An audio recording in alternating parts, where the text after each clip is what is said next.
Testing, testing, testing.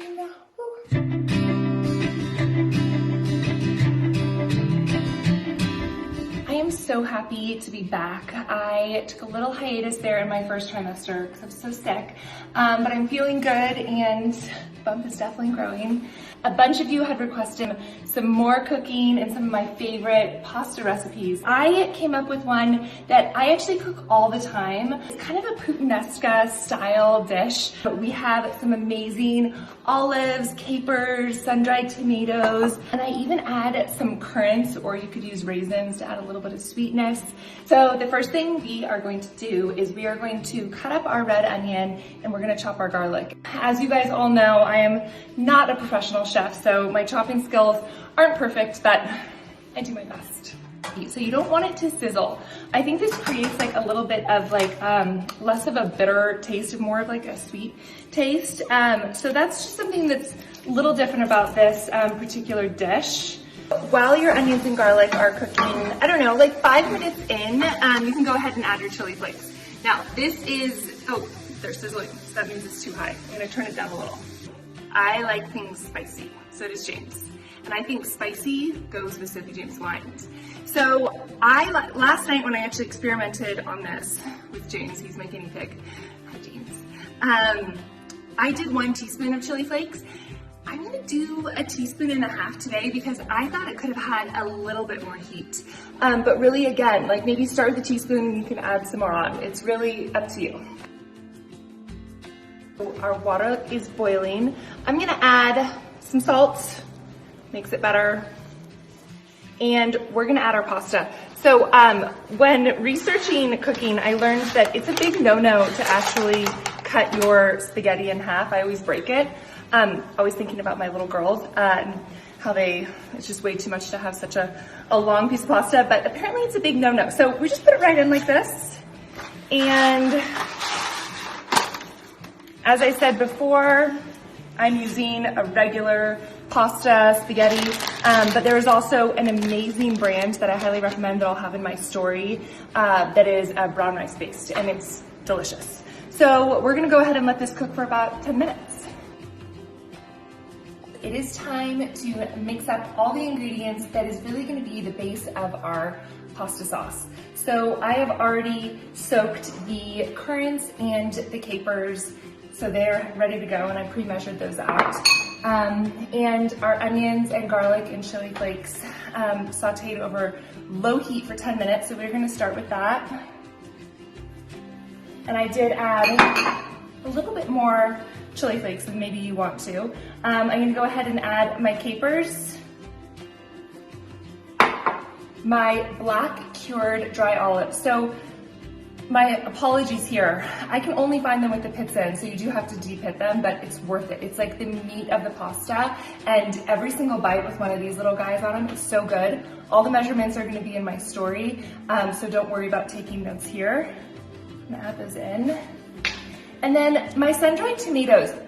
You wanna get these julienne cut, and you want it to be in the olive oil with the herbs, and you wanna set the olive oil aside, and we're gonna use 2/3 of a cup here. Again, this is like the meat of the dish.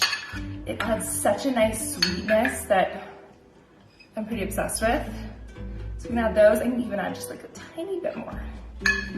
We're gonna add our currants, which I soaked to get that really delicious flavor out. And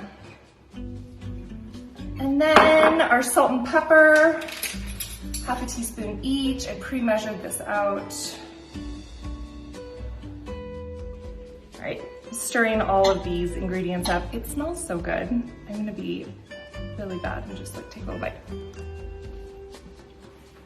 Heaven, it's so good. Oh my gosh, I want to eat it all. Finishing touch, we are going to chop up some basil that you want to get like a 1/2 bunch so that you have like a full cup. I'm gonna put that in here. Oh, it just adds such a beautiful aroma. And then you are going to add the olive oil that you want it to be, I think, around 1/4 of a cup, and you're gonna add that in.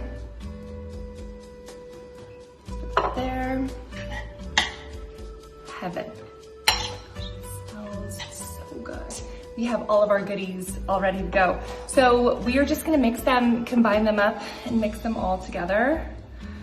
I'm so excited. I'm gonna serve it up on our plate and do just a few final little touches, and then I am going to dig it.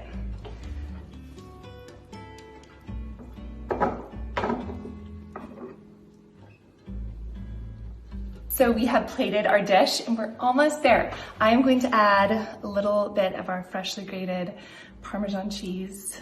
Oh my goodness. And then a little bit more basil just because it adds such a beautiful aroma and flavor. Bon appetit. Just like our rosé, our Sauvignon Blanc is gonna go so well with this dish. I miss this wine so much, and like previous years, it's gonna sell out this year. Same with our rosé. So I'm hoping that by the time I have our little baby, that we're still gonna have some left. It's so fresh and crisp. Again, it's dry, but the flavors are just so amazing. I always get like a beautiful, like tropical lychee vibe from this wine.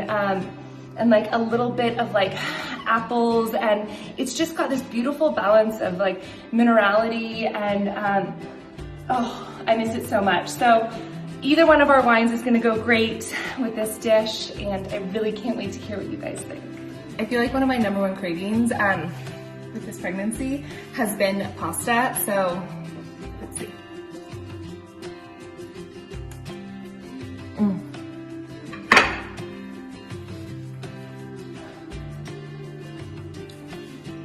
It's so good. Oh, I can't wait for y'all to try this at home.